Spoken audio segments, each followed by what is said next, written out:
สบายดีนะสบายดีอ่า FC นะสบายดี FC ปืนลม PCP หมดทุกคนนะมื้อนี้ก็สิกลับมารีวิวเครื่องนะรีวิวเครื่องให้ FC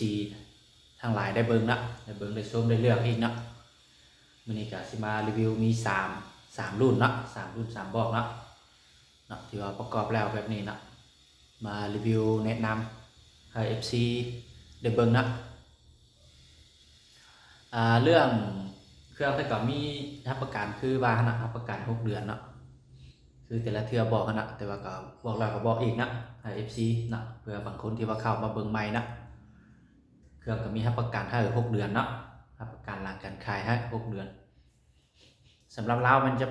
สามารถเปลี่ยนใหม่ให้ได้เลยนะถ้ามันยิงบ่ถึกมันเปลี่ยนใหม่ให้ได้เลยนะแต่เรื่องเป็นวาล์วบ่กล้องบ่เรื่องสุดยิงเป็นหยังนะที่มีบ่ได้ที่ว่าเปๆนะมันสามารถแปลงให้ได้นะหลังการขาย6 เดือนนะสามารถแปลงให้ได้และอีกอย่างก็มีเก็บปลายทางให้ลูกค้านะเก็บปลายทางให้ลูกค้า FC นะทั้งหมดนะ FC ทั้งหมดนะเพราะค่ามันสามารถเก็บปลายทางให้ได้นะเก็บปลายทางให้ได้นะ มีแต่ลูกค้าโอนมัดจำเนาะโอนมัดจำ500,000ตัวที่เหลือมันเครื่องฮอดนะกวดเครื่องครบสุดนะแล้วจึงโอนมานะประกาศให้นะ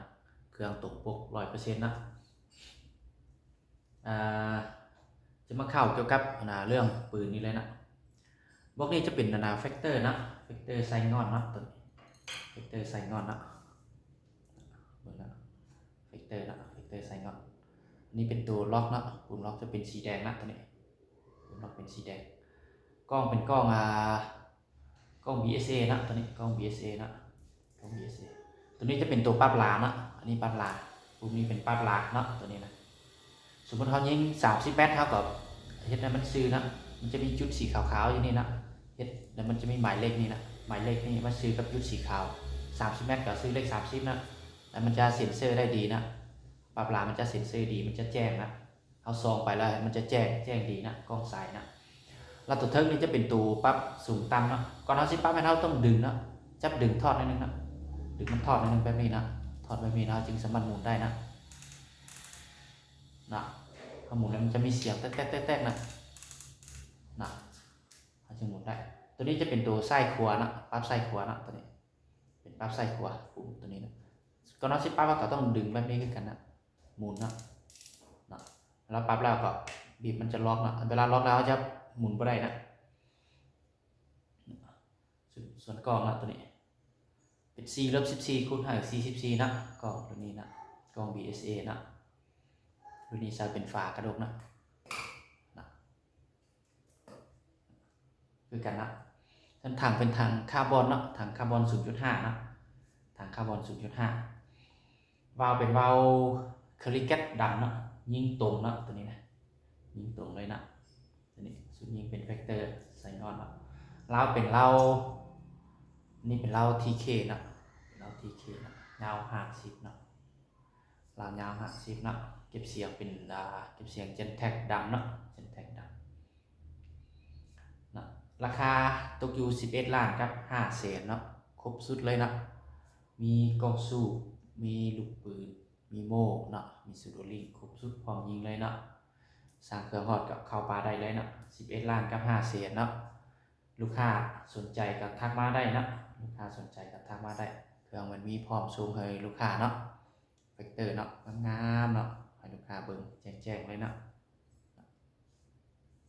แฟกเตอร์เนาะประมาณ11 ล้านกับ500,000นะสนใจแล้วทักมาต่อกระบอกรูที่2นะอันนี้จะเป็นตัวนี้จะเป็นทัติโก้นะตัวนี้เป็นทัติโก้นะทัติโก้นะทัติโก้สุดนี้ทัติโก้ใส่งอนนะกล้องเป็นกล้อง BSA นะกล้อง BSA นะ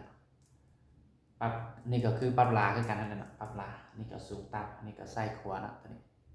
นี้จะเป็นไส้ขวานะนี่ก็เป็นตัวซูมเนาะซูมใกล้ๆนะสามารถดึงมันซูมมาใกล้ๆนะให้เราเห็นนะเห็นเป้าเห็นมันใหญ่นะเบาเบียมันยังให้มันเห็นใหญ่นะหรือว่าส่องนกฮอกมาซูมเข้ามาใกล้นะจะเห็นนกมันใหญ่ขึ้นนะเราเล็งมันสบายนะเล็งสบายนะถ่ายภาพนะดูนี่ ถ่ายภาพดึงปรับสั้นปรับยาวได้นะปรับสั้นปรับยาวได้วาล์วเป็นวาล์วคลิกแก๊สดำเนาะตัวนี้วาล์วคลิกแก๊สดำเนาะทางร่วมเป็นทางคาร์บอน 0.5 เนาะทางคาร์บอนขนาด 0.5 เราเป็นเรา FX นะเรา FX ยาว50 เซนนะเก็บเสียงเป็นเก็บเสียงเจนแท็กดำเนาะบางนี่ราคาตกอยู่10 ล้านกับ5 เซนเนาะ10 ล้านกับ5 เซนได้ครบสุดเลยเนาะได้ครบสุดเลยมีกองสูบมีลูกปืนมีโม่มีสุดโอลิงเนาะครบสุดพร้อมยิงเลยเนาะตัวนี้นะ10 ล้านกับ5 เซนระยะบางพลเนาะยิงนกเป่ายิงหอกก็70-80 เมตรเนาะรับประกันให้เนาะ70-80 เมตรรับประกันเนาะยิงนกเป่ายิงหอกเนาะถ้ายิงสัตว์ใหญ่ก็100 เมตรเนาะตัวนี้สัตว์ใหญ่ก็100 เมตรลงมาเนาะรับประกันให้ลูกค้าเนาะ6 เดือนเนาะถ้ายิงบ่ถือก็เปลี่ยนไม้ให้ลูกค้าเลยเนาะเปลี่ยนไปถ้ายังบ่ถือก็เปลี่ยนให้อีกเลยเนาะรับประกันให้ลูกค้าจนกว่าว่าลูกค้าพอใจเนาะ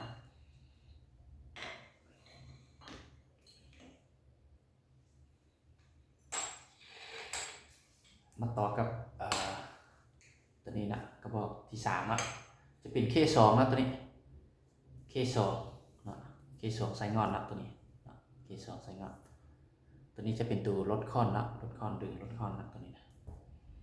ไก่ท้องนะไก่สีทองปุ่มล็อกเป็นสีขาวนะเลดนะเป็นสีขาวตัวเลดสีขาวว่าเป็นเบาเซตพันนะว่ากริกแกสเซตพันนะนี่ก็เป็นเบากริกแกสยิ่งตรงคือกันนะตรงเนาะบางอันนี้ทางเป็นทางอะลูเนาะทางอะลู 0.5 ตัวนี้ทางอะลู 0.5 เราเป็นเรา FX ยาว50นะเรา FX ไงยาว50เก็บเสียงนั้นเป็นเจนแท็กดำนะถ่ายกับภาพได้นะปรับสั้นยาวได้คือกันนะส่วนกล้องจะเป็นกล้อง Discovery นะ